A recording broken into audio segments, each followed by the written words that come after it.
Olá, meus caros Sherlocks, tudo bem com vocês? O caso que eu vou contar hoje é o caso do Two Box Killer.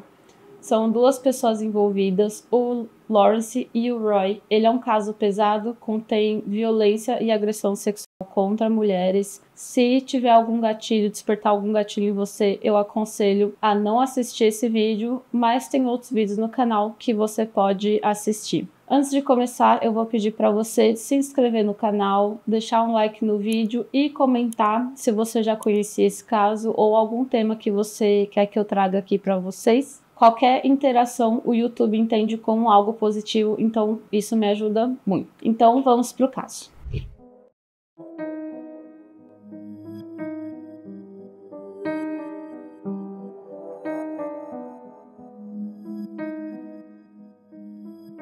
Como eu falei, nesse caso existem duas pessoas envolvidas. Eu vou começar falando do Lawrence. O Lawrence Sigmund Bittaker nasceu no dia 27 de setembro de 1940.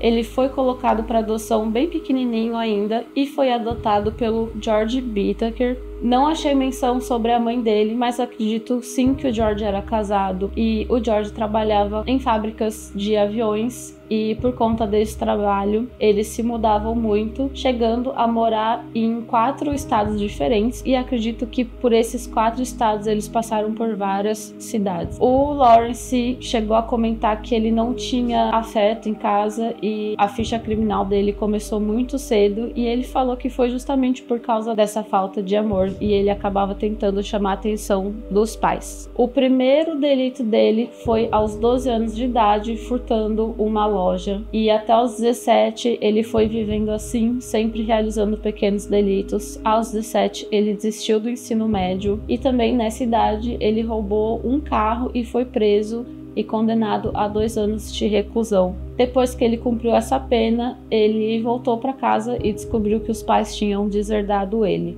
Não muito tempo depois, ele violou uma lei interestadual de veículos e foi preso pelo FBI por isso e pegou mais 18 meses de reclusão, onde ele cumpriu a pena num reformatório em Oklahoma e logo depois ele foi enviado para um centro psiquiátrico no Missouri e depois de um tempo foi solto. Em 1960 ele foi preso por roubo de carro mais uma vez. A pena dele seria de 1 a 15 anos e ele acabou sendo solto em 1963 por bom comportamento.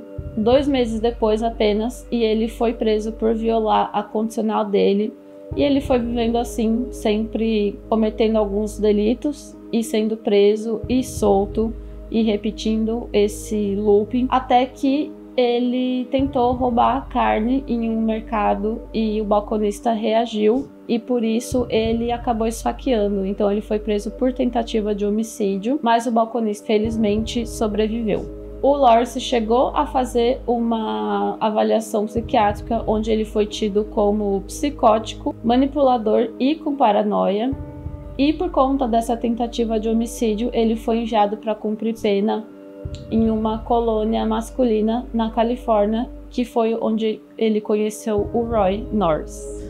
Falando um pouco do Roy agora, o Roy Louis Norris nasceu no dia 5 de fevereiro de 1948. Os pais dele se casaram de modo forçado por conta da gravidez da mãe dele. A gente sabe que naquela época o tabu era muito maior de uma mulher solteira, grávida e mãe solo, mas eles acabaram se casando e tiveram uma outra filha. O pai do Roy trabalhava num ferro velho e a mãe dele era dona de casa e era viciada em drogas. O avô dele tinha investimentos no mercado imobiliário e por conta disso eles moravam próximo do avô dele. Provavelmente ele cedeu uma casa perto para que eles morassem, mas não é falado se ele tinha alguma proximidade, se ele tinha uma relação boa com o avô. E embora ele tenha passado boa parte da infância e adolescência morando com os pais, ele também passou por alguns lares adotivos. E nesses lares, o Roy sofreu bastante. Em muitos deles, ele ficava sem receber comida, muitas vezes ele não tinha o que vestir. E além dos maus tratos físicos, e em um deles, ele menciona que era uma família hispânica, ele sofreu abuso sexual e por conta disso, ele falou que ele tinha um preconceito muito grande por hispânicos. Aos 16 anos, ele foi visitar uma parente dele e ele começou a conversar com ela de forma sugestiva e de forma desrespeitosa, e ela brigou com ele, expulsou ele de casa e contou para o pai dele. O pai dele brigou com ele também e ameaçou bater nele se ele fizesse alguma coisa. Então ele pegou o carro do pai e fugiu, foi para um lugar isolado e tentou acabar com a própria vida, injetando ar na veia dele, mas não deu certo. E parece que ele ficou uns dias fora de casa, mas ele voltou para casa e voltou a morar com os pais dele. Quando ele voltou, os pais falaram que quando ele e a irmã atingissem a maioridade, eles iam se divorciar e que os filhos que eles tinham eram filhos indesejados. O Roy, então, abandonou os estudos também e se alistou na Marinha dos Estados Unidos. Ele passou boa parte do serviço dele em San Diego, mas ele também foi para o Vietnã, mas não chegou a ser um combatente. Durante o serviço dele, ele atacou uma taxista e tentou abusar sexualmente dela e foi preso por isso. Depois de um tempo na cadeia, ele foi solto e invadiu a casa de uma mulher onde ele também tentou abusar sexualmente dela. A polícia foi chamada e ele foi preso mais uma vez. Esse primeiro caso ocorreu em novembro de 1969 e depois do segundo caso ele foi dispensado da Marinha por conta disso. E em maio de 1970 ele atacou uma jovem estudante na rua, bateu a cabeça dela no asfalto e bateu com uma pedra na cabeça dela também. Felizmente ela sobreviveu e dessa vez ele foi enviado para uma clínica psiquiátrica, onde ele foi preso por agressão sexual e foi diagnosticado também com transtorno mental. Ele passou 5 anos nessa clínica, foi solto e mais ou menos uns 3 meses depois ele atacou outra mulher, estrangulou até que ela ficasse inconsciente e dessa vez ele foi até o fim e a estuprou. E por conta disso ele foi condenado e ele foi enviado para aquela colônia masculina na Califórnia onde o Lawrence estava. E foi aí que os dois se conheceram. Como eu falei, os dois tiveram uma infância muito difícil e provavelmente isso deve ter aproximado os dois, e nesse tempo que eles passaram juntos, eles provavelmente conversaram, dividiram as experiências, as vivências deles e também as fantasias mais macabras que eles tinham. Então eles combinaram de que quando eles saíssem da prisão, eles iam colocar um plano em prática que seria sequestrar mulheres e abusar sexualmente delas. O Roy chegou a mencionar até que o Lawrence salvou ele 2 vezes durante esse período. Em outubro de 1978, o Lawrence foi solto, ele foi para a Califórnia e começou a trabalhar como maquinista, e na região que ele morava, na vizinhança, ele era muito querido, as pessoas falavam que ele era gentil, que ele era generoso, ajudava todo mundo. E ele morava num quarto de hotel e ele cedia esse quarto de hotel para os jovens ficarem, beberem cerveja, fumar maconha. Então ele era querido até pelos jovens. Eles nem imaginavam o monstro que ele guardava dentro de si. E em janeiro de 79, o Roy foi solto e ele foi para a Califórnia também, mas foi morar com a mãe dele já divorciada, e ele começou a trabalhar como eletricista. Em fevereiro, ele recebeu uma carta do Lawrence tentando retomar o contato com ele e chamando ele para eles se encontrarem. Então, pouquinho tempo depois, eles se encontraram. Não muito tempo depois, o Lawrence comprou uma van e eles começaram a trabalhar nessa van, começaram a mexer nela para colocar o plano deles em prática. Eles apelidaram a van de Murder Mac, colocaram uma cama na parte traseira, colocaram um refrigerador, colocaram uma caixa de ferramentas e algumas outras coisas. E a partir daí eles começaram a dirigir sempre na praia, mais especificamente na Pacific Coast Highway, que foi onde eles pegaram praticamente todas as vítimas deles. E eles passaram alguns meses estudando a movimentação, andando para lá e para cá, oferecendo bebida para as jovens e tirando milhares de fotos delas também sem o consentimento delas. A primeira vítima deles foi uma jovem chamada Lucinda Lynn Sheffer. Ela tinha 16 anos e ela foi avistada pelo Roy voltando. Ela estava indo para casa da avó dela, foi mais ou menos às 7h46, e eles pararam algumas vezes, ofereceram bebida e maconha para ela e ela recusou todas. Então eles andaram um pouquinho, pararam um pouco mais à frente dela, em frente a uma garagem e num lugar mais escuro. O Roy abriu a porta, ficou para dentro da van, mas ficou meio preparado até que a Cindy passou e ele puxou ela para dentro da van. Assim que ele puxou, ele fechou a porta e o Lawrence já ligou o rádio no último volume para abafar os gritos dela. Ela tentou se soltar, mas ele a dominou e amarrou os tornozelos e os pulsos dela e passou uma fita na boca dela. Então o Lawrence ligou a van e foi em direção às montanhas de San Gabriel, na estrada do incêndio, e foi onde eles abusaram da Cindy. Quando o Lawrence parou a van, o Roy pediu que ele saísse e voltasse em 1 hora, então ele saiu, foi dar uma caminhada e o Roy ficou com a Cindy, onde ele abusou somente dela. E depois, quando o Lawrence voltou, o Roy saiu e aí o Lawrence ficou com a Cindy e depois eles revisaram de novo. O Lawrence saiu, o Roy ficou com a Cindy e aí ele começou a estrangulá-la, mas ele falou que ela fez um olhar assim de tanto pavor que ele acabou ficando assustado, ficou desesperado e saiu da van, foi para fora da van e vomitou.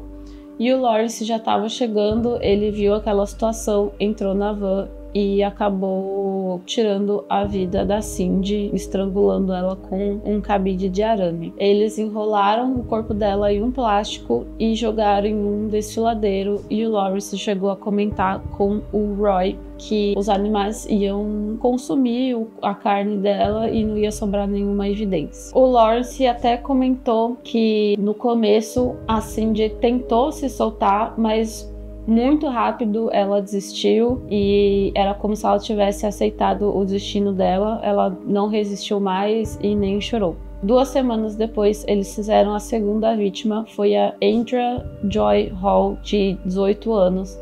A Andrea estava na estrada, naquela mesma estrada, pedindo carona. Um carro parou na frente deles e ofereceu carona para ela. Ela entrou, andou um pouquinho e desceu do carro em uma praia, e um pouco depois eles pararam próximo dela e o Roy se escondeu na parte traseira da van. O Lawrence ofereceu bebida para Andrea, ela aceitou, entrou achando que ele estava sozinho, e quando ela foi pegar a bebida no refrigerador, o Roy partiu para cima dela. Ele amarrou a Andrea do mesmo jeito que ele fez com a Cindy, e o Lawrence partiu para aquelas montanhas lá em San Gabriel. E dessa vez foi o Lawrence que ficou 2 vezes sozinho com a Andrea. O Roy ficou apenas uma, e eles repetiram tudo o que eles fizeram com a Cindy. Além do abuso sexual, eles torturaram as 2 meninas, e o Lawrence acabou tirando a vida dela também. Dessa vez ele usou um picador de gelo, ele colocou o picador nas 2 orelhas dela e finalizou estrangulando-a. E aí eles repetiram a mesma coisa, enrolaram o corpo dela e jogaram em um desfiladeiro.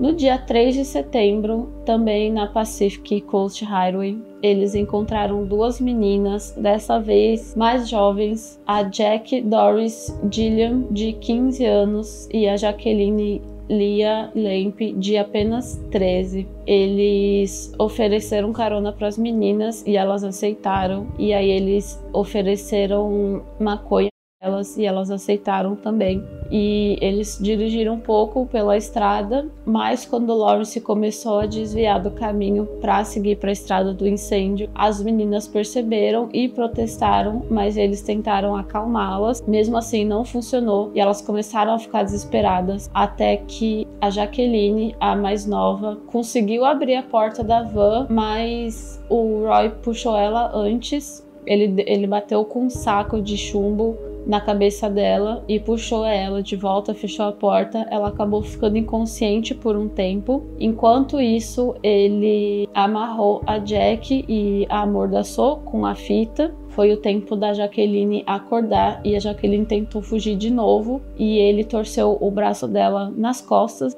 e puxou ela de volta. E o Lawrence viu que ele estava tendo um pouco de dificuldade, ele parou a van, foi para a parte de trás, deu um soco na Jacqueline e aí os dois amarraram a Jacqueline juntos e seguiram para aquela estrada. No caso dessas duas meninas foi bem pesado. Eles passaram 2 dias com elas, então elas ficaram em cativeiro durante 2 dias e durante esses 2 dias elas sofreram todo tipo de tortura e tudo que eles fizeram com as outras duas meninas, eles repetiram com essas duas, abusaram sexualmente, torturaram. Eles, como eu falei, eles tinham aquela caixa de ferramentas, então eles usavam essas ferramentas para torturar as meninas. E mais uma vez o Lawrence pediu pro Roy tirar foto dele com a Jack. Ele fez ela posar nua e depois vestida e chegou até a gravar um dos abusos. Durante esses 2 dias que eles ficaram com as meninas, eles dormiam todos na van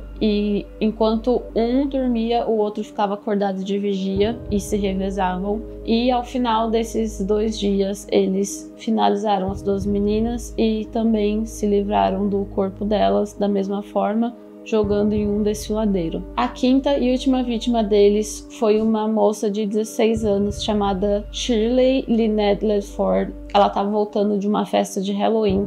Isso ocorreu no dia 31 de outubro. E ela parou no posto de gasolina para pedir carona. E os dois chegaram com a van. E ela meio que conhecia o Lawrence de vista, porque ela trabalhava em um McDonald's e ele frequentava esse McDonald's, então era um rosto conhecido para ela e ela acabou aceitando a carona dele. Mas assim que ela entrou na van, ela foi amarrada, amordaçada e ela passou mais ou menos 2 horas ali na van com eles, só que eles torturaram essa menina também das piores formas possíveis. Pelo que eu li, dos 5 casos, o dela foi muito, muito, muito pesado e obviamente eu não vou descrever aqui para vocês, mas no fim o Lawrence acabou tirando a vida dela do mesmo jeito que ele tirou das outras meninas, com um picador de gelo e por estrangulamento também. Dessa vez, o Lawrence queria ver como a mídia ia se comportar, porque até então os outros corpos não tinham sido encontrados, então as meninas estavam só desaparecidas, e ele decidiu deixar o corpo da Shirley no gramado de uma residência próximo da praia, a praia Hermosa Beach. Então eles deixaram o corpo dela ali e no dia seguinte o corpo já foi localizado, né? Logo pela manhã a galera viu o corpo ali e a polícia já foi chamada. Eles tiveram mais uns 3 casos que eles não conseguiram seguir. Foram 3 moças e elas ou fugiram ou eles acabaram soltando. Uma delas foi Robin Roebuck, que foi sequestrada no dia 30 de setembro, mas ela conseguiu fugir e chegou a fazer uma denúncia, mas ela não conseguiu reconhecer os rapazes e também não tinha visto a placa do carro também, né, naquele desespero, e a denúncia meio que ficou parada ali. E em novembro o Roy encontrou um ex-colega de prisão dele, Joseph Jackson, e conversando com esse colega, ele meio que começou a se gabar de todos os crimes, tudo que ele tinha feito ao lado do Lawrence, e o Joseph achou a princípio que era brincadeira ou que ele estava mentindo, e não levou muito a sério, mas depois ele viu nos noticiários o corpo da menina que foi localizado, o corpo da Shirley, e aí ele acabou acreditando e conversou com o advogado dele, constou o advogado dele, que o aconselhou a fazer uma denúncia formal. Então os dois foram juntos para o departamento da polícia de Los Angeles e fizeram a denúncia contra o Roy e o Lawrence. O que ajudou também foi essa denúncia que a Robin tinha feito. Então um detetive foi designado a cuidar do caso deles. Esse detetive ficou na cola do Roy. Ele viu que o Roy tinha uns esquemas de tráfico de maconha também, e ele também foi até a casa da Robin, mostrou uma foto dos dois para ela e ela reconheceu os dois como sendo os agressores dela imediatamente. Nesse lance do tráfico de maconha do Roy, o detetive conseguiu prendê-lo no dia 20 de setembro por violar sua condicional e pelo tráfico, e no mesmo dia o Lawrence foi preso no quarto de hotel que ele morava pelo estupro da Robin. Nesse quarto que o Lawrence morava, eles encontraram algumas polaroids dos corpos das meninas e encontraram colares que pertenciam às vítimas e algumas garrafas que continham ácido que ele pretendia usar nas vítimas futuras. Foi feita uma perícia na van também. Eles encontraram o saco de chumbo que o Roy usou para bater na Jacqueline. Eles encontraram 2 colares que pertenciam a algumas das vítimas. Eles encontraram mais fotos, encontraram uma marreta e encontraram uma gravação da Shirley. Essa gravação foi usada mais tarde no julgamento e ela é extremamente pesada, que mostra a Shirley implorando pela vida dela. No quarto de hotel do Lawrence também foram encontradas mais ou menos umas 500 fotos Polaroid de várias meninas, várias mulheres que eles tiravam na praia e sem o consentimento delas. E no quarto do Roy eles encontraram uma pulseira que pertencia a Shirley. Sobre essas fotos Polaroid, o Roy comentou que eles dirigiam pela praia e eles paravam para conversar com algumas meninas, ofereciam bebidas e que eles pediam para tirar as fotos delas, mas isso era mentira, eles não pediam, eles tiravam as fotos sem o consentimento mesmo. E dessas 500 fotos eles localizaram 60 meninas que estavam bem, que não tinham sofrido nenhum tipo de violência, e eles localizaram outras 19 que estavam desaparecidas, mas essas 19 não tinham nenhuma evidência de que eles tinham feito alguma coisa com elas, então elas não foram relacionadas ao caso deles. E eles encontraram uma menina específica que as fotos dela se assemelhavam muito com as fotos que o Lawrence tirou das vítimas. A polícia até chegou a cogitar que ela pudesse ser uma outra vítima, mas eles nunca mencionaram sobre ela, nunca falaram nada sobre ela, e esse caso não foi julgado como sendo deles. O Roy, a princípio, negou tudo, mas quando o detetive mostrou as evidências encontradas, ele acabou confessando, mas ele falou que a cabeça por trás de tudo era o Lawrence e que ele não participava efetivamente, mas com aquela gravação da Shirley não tinha como negar. Então ele aceitou, ele fez um acordo de que ele ajudaria a polícia a localizar os corpos e que ele seria testemunha contra o Lawrence. A polícia chegou a fazer a busca pelos corpos. Eles encontraram os corpos da Jacqueline e da Jack, que eram os mais recentes, mas os corpos da Cindy e da Andrea não foram localizados. A sentença do Roy saiu no dia 7 de maio, ele pegou a perpétua, mas ele poderia solicitar a condicional em 2009. O julgamento do Lawrence começou dia 19 de janeiro de 1981 e a principal testemunha foi o Roy. O Roy contou detalhadamente todos os casos, não poupou nenhum detalhe. Eles tocaram o áudio da Shirley também. Tinham mais ou menos 100 pessoas na sala, todas elas ficaram chocadas, choraram, algumas até saíram da sala por não aguentarem. Enquanto isso, o Lawrence ficou normal, ele não demonstrou remorso nenhum. No dia 5 de fevereiro, o Lawrence testemunhou a seu favor. Ele disse que ele pagou algumas meninas por sexo e que ele pagou a Shirley para gritar teatralmente nesse áudio, e que quem cometia os crimes de fato era o Roy, ele só estava próximo. O advogado dele também pediu que considerasse que os crimes do Lawrence antes de conhecer o Roy eram sempre todos por roubo. Apenas um foi tentativa de homicídio, mas foi roubo seguido, né, da tentativa de homicídio. Enquanto o Roy já tinha uns crimes. No dia 17 de fevereiro, o Lawrence então foi declarado culpado de assassinato em primeiro grau nos 5 casos. Ele foi declarado também culpado de sequestro em 5 casos e 9 tentativas de estupro. Ele pegou a pena capital.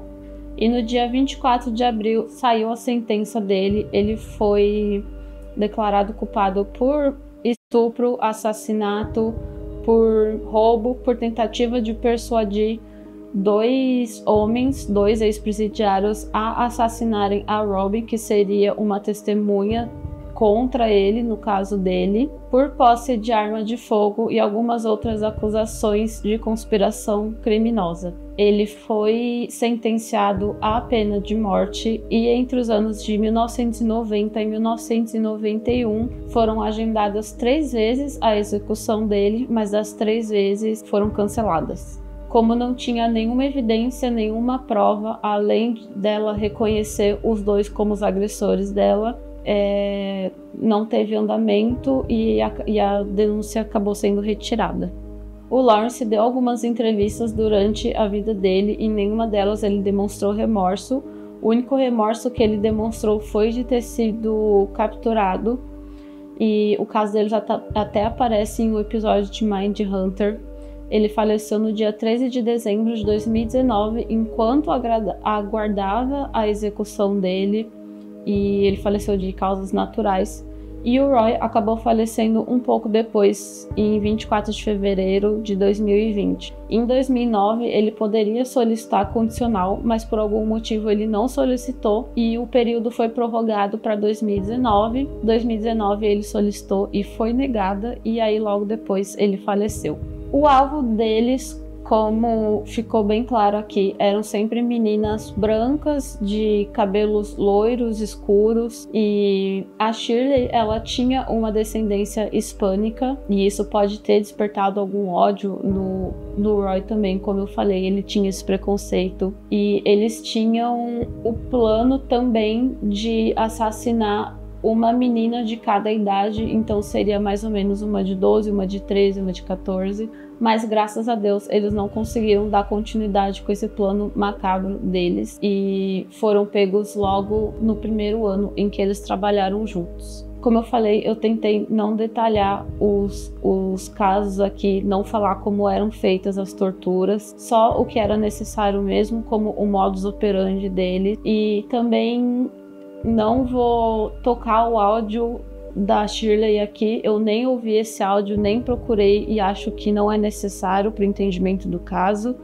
E aconselho vocês também a não procurarem, porque deve ser uma coisa extremamente perturbadora. Eu fico imaginando como a mãe da Shirley ficou, porque ela teve que ouvir o áudio, né? Era uma evidência e ela reconheceu que era a filha dela, ela reconheceu a voz dela. Então eu fico imaginando como ficou a mãe, como ficou a cabeça dessa mãe. Então, por favor, não vão atrás, não procurem, que eu acho que é melhor para a saúde mental de vocês também. Então é isso, o vídeo foi esse, eu espero que vocês tenham gostado e deixem nos comentários se vocês conheciam o caso ou não, se vocês gostaram do vídeo, e agradeço a atenção de vocês até aqui e até a próxima.